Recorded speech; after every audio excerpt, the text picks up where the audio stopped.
Eine kleine Zeile Code, ein Deployment am Freitagabend, eine vergessene Prüfung und am Montag siehst du, der Shop deines Kunden ist offline.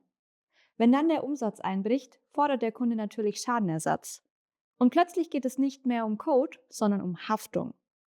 Manchmal reicht eine vermeintliche Kleinigkeit, damit ein ganzes Projekt kippt.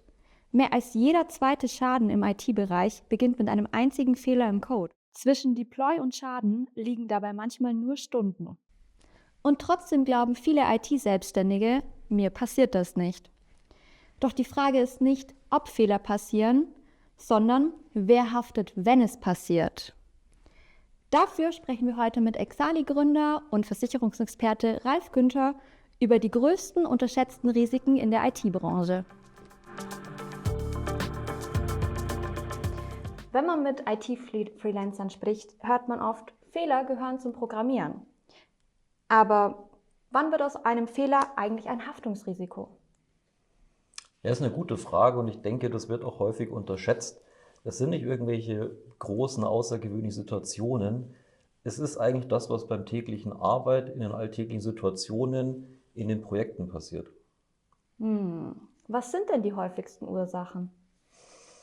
Also ich muss sagen, der IT-Bereich ist natürlich unglaublich weit gefächert, was die Tätigkeiten betrifft, und man könnte sagen, genauso weit gefächert sind auch die Möglichkeiten, dass Schäden passieren und Schäden entstehen können.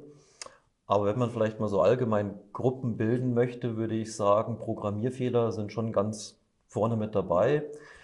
Ich denke, wir haben das mal ausgewertet und es sind schon so über 50%, Wow, ja. wo eben Programmierfehler involviert sind.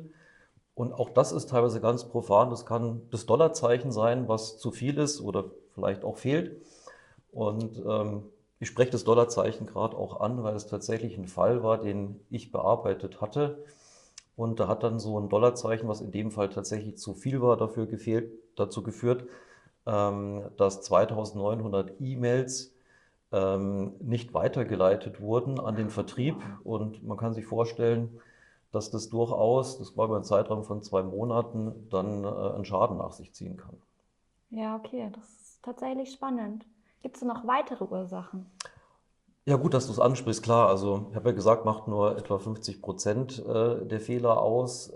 Projektverzögerungen sind im IT-Bereich natürlich ein Thema, aber auch, vielleicht würde der eine oder andere denken, profane Geschichten, also ein Sachschaden kommt tatsächlich auch im IT-Bereich vor. Also geht es tatsächlich gar nicht so sehr um krasse Ausnahmefälle. Ja, ich würde sagen, es sind nicht so die Hollywood-Szenen, die da passieren, sondern sind wirklich eben alltägliche, kleinere Versehen. Im Versicherungsjargon sagen wir da berufliche Fehler, die passieren. Ähm, Die Folgen, die manchmal daraus entstehen, die sind dann vielleicht schon wieder ungewöhnlich, wenn vielleicht jetzt auch nicht unbedingt Hollywood-reif. Bleiben wir mal beim Code. Was passiert denn so typischerweise? Hm. Also würde ich vielleicht gerne ein bisschen aus der Praxis plaudern. Ich hatte zum Beispiel einen Schadenfall, den ich bearbeitet hatte. Da hat ein IT-Freelancer so digitale Mitgliedsausweise programmiert, also die Software geschrieben, die die Berechtigungen auf diesen Mitgliedsausweisen quasi bestimmt.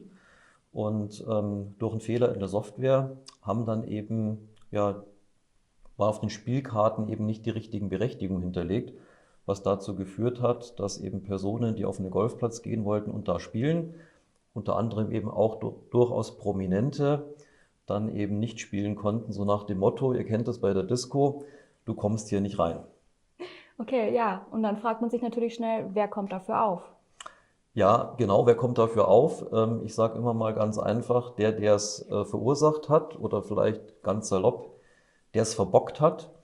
Ein bisschen juristischer natürlich zwischen dem IT-Freelancer oder dem IT-Dienstleister und dem Auftraggeber besteht in der Regel ein Dienst- oder ein Werkvertrag. Das ist die Haftungsgrundlage.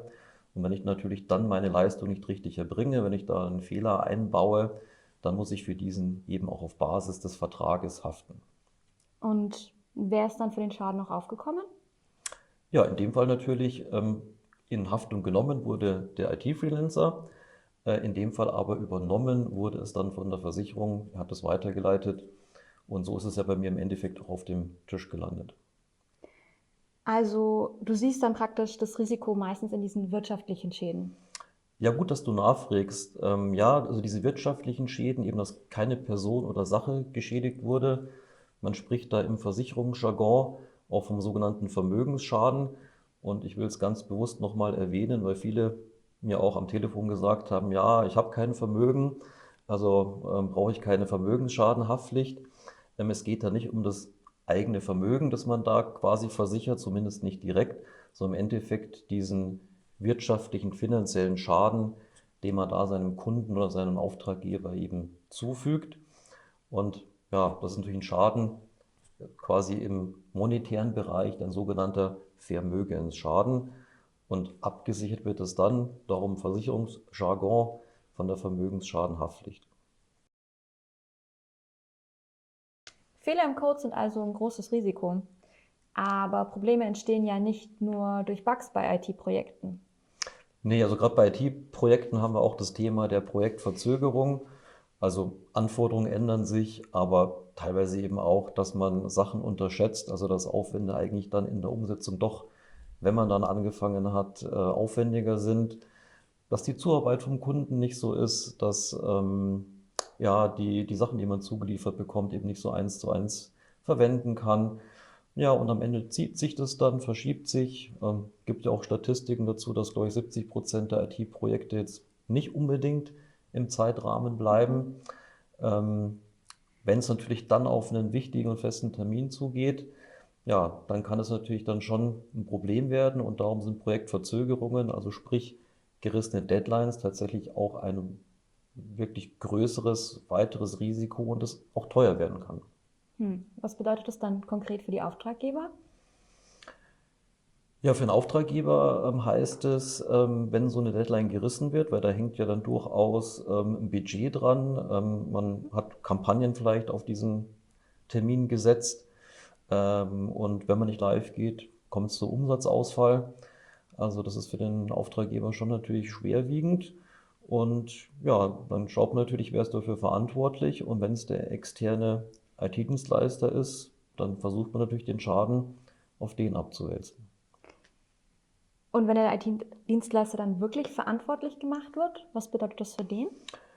Ja, also das Abwälzen ist natürlich jetzt ein bisschen allgemein gesprochen, aber in der Regel heißt es natürlich, es wird Schadenersatz geltend gemacht oder wenn da dann, Vertragsstrafen oder Konventionalstrafen dranhängen, werden die dann eben gezogen.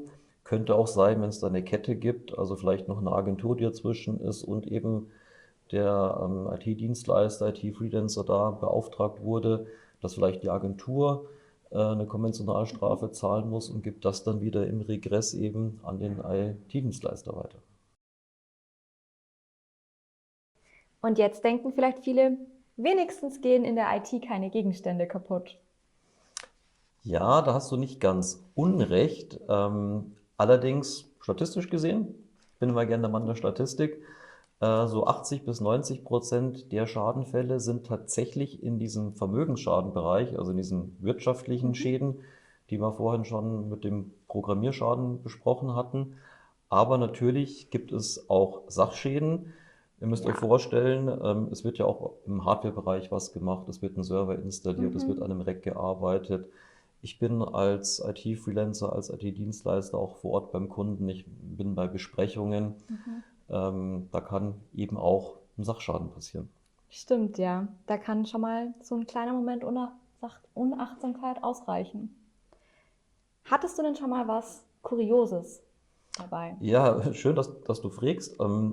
Ich hatte tatsächlich bei einer IT-Firma in München eine relativ kuriose Geschichte. Die hatten auf der Dachterrasse gefeiert und hatten dann so einen Bistrotisch nicht ordnungsgemäß wieder aufgeräumt.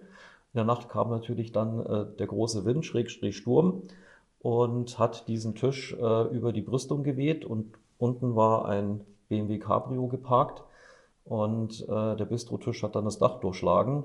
Das hat zum Sachschaden geführt und man muss sagen, zum Glück eigentlich nur zum Sachschaden geführt.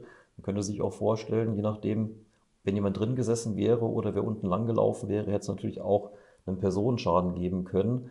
Und darum sieht man, auch Sach- und Personenschäden sind Themen für eine IT-Haftpflicht. Neben technischen Fehlern gibt es ja auch rechtliche Risiken. Wo können IT-Freelancer da in Schwierigkeiten geraten? Ja, ich muss sagen, das mit den rechtlichen Geschichten ist ein weites Feld. Ich würde mal sagen, die Urheberrechtsverletzung ist so da der größte Bereich. Und auch da wieder mal die Statistik zu bemühen. Wir haben mal ausgewertet, so ein Drittel der Schadenfälle bewegt sich auch in diesem Bereich. Und zu dem Urheberrecht gehört ja auch das Thema Lizenzrecht. Und Lizenzrechtsverletzungen sind da tatsächlich ein Thema.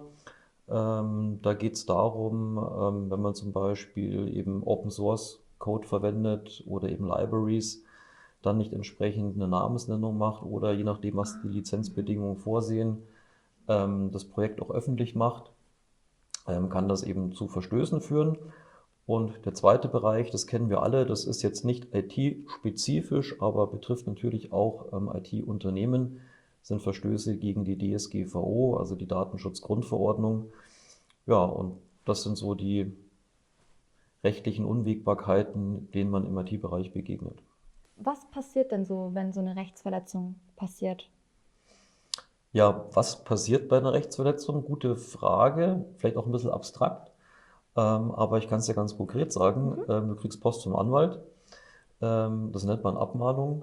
Da ist dann auch meistens in diesem Abmahnschreiben auch gleich eine Kostennote vom Anwalt mit dabei und es können Schadenersatzforderungen Mhm. aufgemacht werden. Das sind eigentlich so diese beiden Kosten, die da entstehen können und was dann der Schaden eben ist, den der IT-Dienstleister zu begleichen hat oder mit dem er sich auseinandersetzen muss, wenn er meint, es wäre ungerechtfertigt. Und viele sagen mir dann auch, naja, ich wusste ja gar nicht, ich habe es ja gar nicht absichtlich gemacht. Und da gibt es den schönen Spruch, Unwissenheit schützt vor Strafe nicht. Und das gerade bei den Rechtsverletzungen relativ viel Wahres dran. Also es nicht gewusst zu haben, hilft da nicht. Und was ich auch oft gehört habe oder oft höre, ist nach dem Motto, ja, ich habe aber im Netz gesehen, andere machen das ja auch so. Und es hilft nichts, dass andere es auch falsch machen. Und das sind, wie gesagt, eben dann diese konkreten Folgen, die bei so einer Rechtsverletzung dann eben passieren. Und Abmahnung, Unterlassungserklärung, also Mhm. dass man sich dann verpflichtet, es nicht mehr zu tun, das sind eigentlich meistens die beiden Folgen, die dann eben eintreten können. Nach all den Beispielen stellt sich jetzt natürlich eine Frage. Kann man sich gegen solche Risiken absichern? Ja, das kann man, Anja. Es gibt spezielle Berufshaftpflichtversicherungen Mhm. dafür und in dem IT-Kontext spricht man auch sehr gerne von der IT-Haftpflichtversicherung. Ich glaube, ich habe es vorher noch einmal den Mhm. Begriff schon verwendet und das ist eben das geeignete Instrument oder die richtige Versicherung, um eben Risiken im IT-Bereich dann zu versichern. Ist so eine Versicherung für IT-Freelancer verpflichtend? In der Regel eigentlich nicht. Es gibt natürlich Berufe wie, denken wir an Anwälte, Steuerberater, auch Architekten, Ingenieure, also in der Regel dann, wenn sie in die entsprechende Kammer gehen möchten, Mhm. da ist so eine Versicherung vorgeschrieben, im IT-Bereich in der Regel nicht. Aber die Risiken bleiben ja trotzdem bestehen. Natürlich, also spielt keine Rolle, ob jetzt da eine Versicherung gesetzlich vorgeschrieben ist oder nicht. Die Risiken sind da und ich habe es auch in meiner beruflichen Karriere festgestellt, dass ja immer mal auch Pflichtversicherungen wieder nachgezogen werden. Also zum Beispiel, das ist noch nicht so lange her, für Immobilienmakler oder Immobilienkreditvermittler wurde die Pflichtversicherung eingeführt. Für Berufsbetreuer zum Beispiel, natürlich die Berufsgruppe der, sage ich jetzt mal allgemein, IT-Experten, IT-Dienstleister, ist aus der Warte des Gesetzgebers relativ jung, Mhm. denn man kann sich vorstellen, wie lange gibt es schon Immobilienmakler und Immobilienkreditvermittler und jetzt kam man drauf, dann da die Pflichtversicherung einzuführen. Aber ob jetzt da eine gesetzliche Pflicht besteht oder nicht, das hat tatsächlich mit den Schadensszenarien, Mhm. die wir schon besprochen haben, im IT-Bereich da sind und auch sehr groß werden können. Wir hatten ja vorher nicht von Summen gesprochen, aber dieser eine Schadenfall zum Beispiel mit diesen Mitgliedsausweisen, mit den digitalen, wenn ich das richtig im Kopf habe, waren es etwa 23.000 Euro an Mhm. Schaden oder Projektverzögerung bei einem Online-Shop, der später live ging. Da wurde, ja, der ging eigentlich gar nicht mehr live, muss ich sagen, das Projekt wurde abgebrochen, da wurde man Da wurde etwas mehr gefordert, aber auf 60.000 Euro hatte man sich dann geeinigt. Also man sieht, das kann schnell in bestimmte Größenordnungen gehen. Und genau hier kommt dann so eine Berufshaftpflicht ins Spiel. Genau, für solche Fälle ist die Berufshaftpflicht, die IT-Haftpflicht da. Man könnte sagen, für zwei Fälle. Einmal, um zu prüfen, ob so eine Forderung überhaupt gerechtfertigt ist. Nicht alles, was einem Auftragnehmer vorgeworfen wird, ist auch wirklich ein berechtigter Anspruch. Man muss sich vorstellen, so ein Externer ist meistens so der Letzte in der Kette und man kehrt ja nicht so gern vor der eigenen Haustür und darum werden gern mal Themen, die auch intern sind, dann auf so einen externen Dienstleister abgewälzt. Das würde der Versicherer prüfen, auf eigene Kosten, würde auch Anwalts-, Gerichts- und Gutachterkosten zahlen, wenn eben da Zweifel sind, ob der IT-Experte dafür überhaupt haftbar gemacht werden kann. Wenn ja, dann ist natürlich dafür da, auch um diese Schadenersatzforderung dann zu übernehmen und das eben im Rahmen der Versicherungssumme, die man vereinbart hat. Fehler passieren, auch den besten Entwicklern. Wichtig ist, dass daraus nur kein existenzielles Risiko wird. Genau deshalb lohnt es sich, die eigenen Haftungsrisiken im Blick zu behalten. Wenn du mehr über die IT-Haftpflicht von uns in Erfahrung bringen möchtest, dann besuch uns auf exali.de. Ralf, vielen Dank für die spannenden Einblicke und das tolle Interview. Sehr gerne, Anja. Danke für deine Fragen.